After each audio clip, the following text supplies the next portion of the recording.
Hi everyone. இன்னைக்கு நம்ம பார்க்க போறது ஒரு காலத்துல காலனித்துவத்தோட கலரா இருந்து இன்னைக்கு நம்ம காலில் போடுற பேண்டோட கலர் வரைக்கும் வந்திருக்கக்கூடிய இண்டிகோவோட கதையை பத்தி தான் பார்க்க போறோம். ஸோ வீடியோ ஃபுல்லா பாருங்க. நம்ம அறிவை வளர்த்துக்க 2 நிமிஷம் ஒதுக்குறதுல தப்பே இல்லை. 5000 வருஷத்துக்கு முன்னாடி பண்டைய நாகரிகங்கள்ல இண்டிகோ கலரை ஒரு மதிப்பு வாய்ந்த கலரா தான் பார்த்துட்டு வந்தாங்க. இந்த இண்டிகோன்றது இண்டிகோ ஃபெரான்ற பிளான்ட்ல இருந்து இருக்கக்கூடிய ஒரு நீல கலர் சாயம் தான். இந்த சாயத்தை தயாரிக்க இண்டிகோ ஃபெரா இலையை பறிச்சு அதை அரைச்சி ஊற வச்சு எடுத்து அதுல இருந்து கிடைக்கக்கூடிய மஞ்சள் கலர் சொல்யூஷன்ல காத்த வச்சு ஆக்சிடைஸ் பண்ணி கிடைக்கக்கூடிய பேஸ்ட காய வச்சு பொடியாக்கி பயன்படுத்திட்டு வந்தாங்க. அந்த காலத்துல இந்த இண்டிகோ டை இந்தியால இருந்தா மற்ற உலக நாடுகளுக்கு உற்பத்தியாகி போயிட்டு இருந்துச்சு. இது குறிக்கும் விதமாக தான் இந்த இண்டிகோ டைக்கு கிரீக் நேமான இண்டிகம் அப்படின்றதுதான் மருவி இண்டிகோ அப்படின்னு இந்த டைக்கே பேரா மாறுச்சு.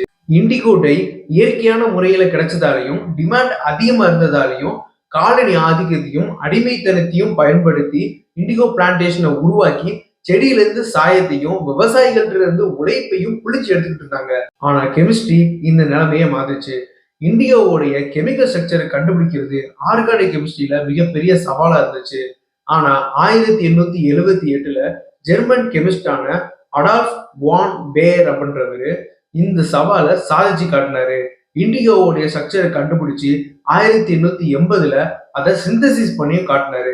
1905க்கான நோபல் பரிசுன்றது அவருக்கு கிடைச்சது. ஒன்ஸ் கெமிக்கல் ஸ்ட்ரக்சர் தெரிஞ்சதுன்னா அதை உருவாக்குறது ஈஸி. அதனால இண்டிகோவை மலிவு விலையில உருவாக்குறதுக்கு நிறைய பேர் முயற்சி பண்ணிட்டு இருந்தாங்க. அதுல ஜோனஸ் ஃபிளெட்ஜர்னு சொல்லக்கூடிய BASF கெமிக்கல் கம்பெனியை சேர்ந்த கெமிஸ்ட் ஒருத்தர் 1897 இத நாப்தலின், ஆரிக் ஆன்ஹைட்ரேட், டாலவைட் மாதிரியான கெமிக்கல் மூலமா இண்டிகோவை உருவாக்கி காட்டினாரு. 1914 சிந்தட்டிக் இண்டிகோ 90% நேச்சுரல் இண்டிகோவை ரீப்ளேஸ் பண்ணிருச்சு. மார்க்கெட்ல இண்டிகோவோடைய பிரைஸ்ன்றது கிராஸ் ஆச்சு. லேபர் இன்டென்சிவான இந்த இண்டிகோ பிளான்டேஷன் ஒரு முடிவுக்கு வந்துச்சு.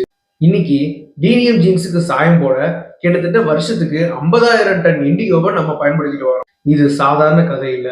காலனி ஆதிக்கத்தையும் அடிமை விவசாயத்தையும் முடிவுக்கு கொண்டு வந்து ஆர்கானிக் சிந்தசிஸ்ல புதிய கதவுகளை திறந்து விட்ட ஒரு சாதனை.